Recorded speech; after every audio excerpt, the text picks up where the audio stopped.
कि इस बिल में को पास करने से पहले सारे पक्षों की विचारों को, चिंताओं को सुनना चाहिए और सुनने के बाद ही कोई अंतिम फैसला लेना चाहिए।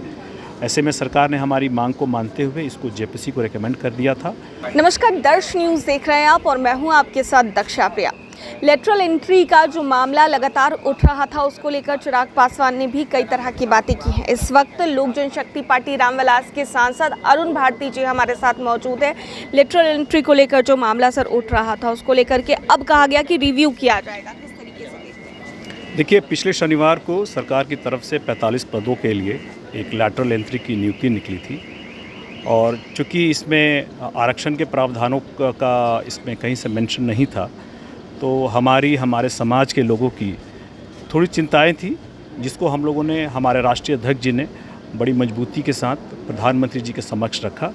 प्रधानमंत्री जी उन चिंताओं को सुनने के बाद उन्होंने एक फ़ैसला लिया कि जब तक हम इसमें आगे विचार विमर्श करके एक समग्र सबका भावनाओं को समझ करके जब तक इसमें आरक्षण के प्रावधान नहीं आ जाते हैं, तब तक इसको वो निरस्त करके रखेंगे।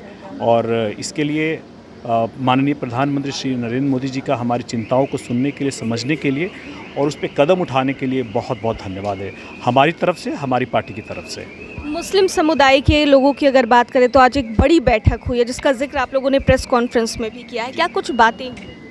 देखिए, आज हम लोग की एक बड़ी मीटिंग थी जो बिहार में बड़े ये जो वक्फ बोर्ड हैं, उनमें बिहार के प्रतिनिधियों से मिल करके हम लोगों ने मिलने के बाद एक बहुत अच्छी बैठक की। आपको याद होगा कि जब वक्फ बोर्ड अमेंडमेंट बिल आया था, उसमें हम लोगों ने भी कहा था सरकार से कि इस बिल में को पास करने से पहले सारे पक्षों की विचारों को, चिंताओं को सुनना चाहिए और सुनने के बाद ही कोई अंतिम फैसला लेना चाहिए। ऐसे में सरकार ने हमारी मांग को मानते हुए इसको जेपीसी को रेकमेंड कर दिया था। उसी सिलसिले में जितने भी मुस्लिम समुदाय वक्फ बोर्ड के जो लोग हैं यहाँ पे प्रतिनिधि बिहार के, वो आ करके राष्ट्रीय अध्यक्ष जी से मिले, उन्होंने बात की, अपने विचारों को रखा, अपनी चिंताओं को रखा, जिसको जेपीसी में उठाने की काम हमारी पार्टी बहुत मजबूती से करेगी।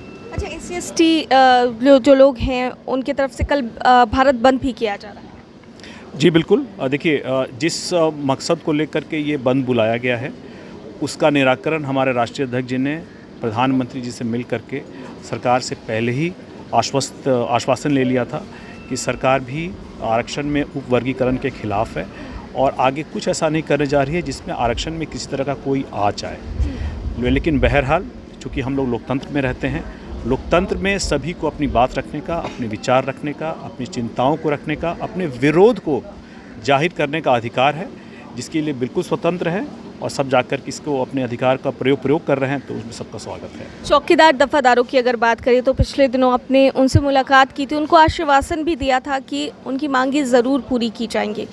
फिलहाल चौकीदार दफादार जो लोग हैं वो ये पूछ रहे हैं, सवाल कर रहे हैं कि कहाँ तक प्रोसेस हुआ है। देखिए, ये मामला जब पिछली बार मैं आया था, सब लोगों को मैंने आश्वस्त किया था, उनका अनशन भी तो आया था मैंने जूस पिला करके। तो इस पे हम लोग लगातार मुख्यमंत्री कार्यालय से संपर्क में हैं और आपको ज्ञात भी होगा कि जो एक नियुक्ति एक ज़िले में निकली भी थी, उसको भी फ़िलहाल ऑन होल्ड कर दिया गया है।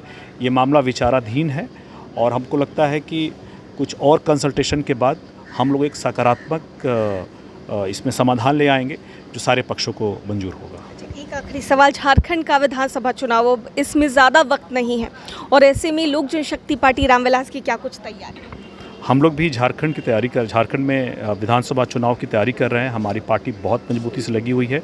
हमारी एक बड़ी सभा 25 अगस्त को होने वाली है और हम लोग भी चाहेंगे कि हमारी भी पार्टी की भागीदारी इस चुनाव में हो।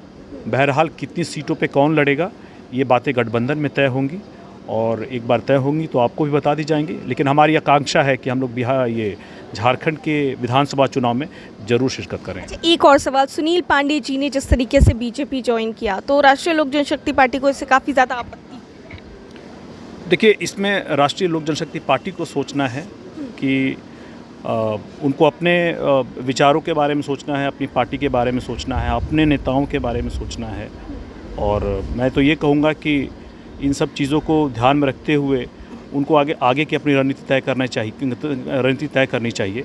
आपको याद होगा कि जिस वक्त उन्हें पार्टी और परिवार तोड़ा था वो एक लाभ के लिए किया था। आज के दिन उसी का प्रतिकूल प्रभाव उनको देखने को मिल रहा है। ऐसे में उनको तय करना है कि आगे अपनी पार्टी को ले जाने के लिए उनको क्या क्या करना होगा, कि किन उद्देश्यों को लेकर के आगे चलेंगे। रामविलास पासवान जी की मूल्यों को, प्रेरणा को और उद्देश्यों को तो तिलांजलि दे चुके हैं। अब आगे किसको फॉलो करके आगे लेना चाहेंगे ये उनके ऊपर निर्भर है, या उन्हीं को तय करना है। अरुण जी, आप पार्टी के सांसद तो हैं ही, लेकिन साथ साथ पासवान परिवार का हिस्सा भी हैं।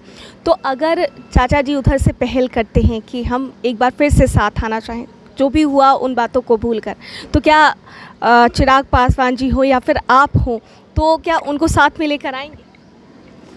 देखिए, बड़े फैसले परिवार के बड़ों को लेना पड़ता है, बड़ा दिल उनको दिखाना पड़ता है।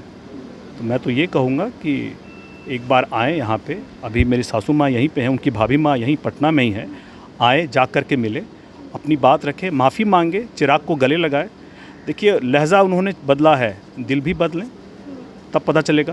पहले भी उन्होंने कहा था कि हम भी तो तैयार थे, चुनाव प्रचार के लिए भी जाने के लिए तैयार थे, हमने फ़ोन भी किया, लेकिन चिराग ने फ़ोन नहीं।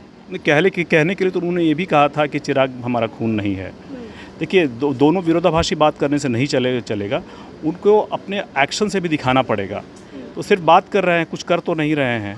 तो उन्हें उनसे कहा जाए कि एक बार आएँ, मिले, जाके भाभी माँ से मिले, अपनी गलतियों के लिए माफ़ी मांगे, चिराग को गले लगाए, फिर देखा जाएगा। बहुत बहुत धन्यवाद। तो लोक जनशक्ति पार्टी रामविलास के सांसद अरुण भारती जी से बातचीत कर रहे थे। तमाम मुद्दों पर क्या कुछ कहते नजर आए हैं, साफ तौर से आप सुन रहे थे। कैमरा पर्सन ऋतिक के साथ मैं दक्षा प्रिया, दर्श न्यूज़ पटना।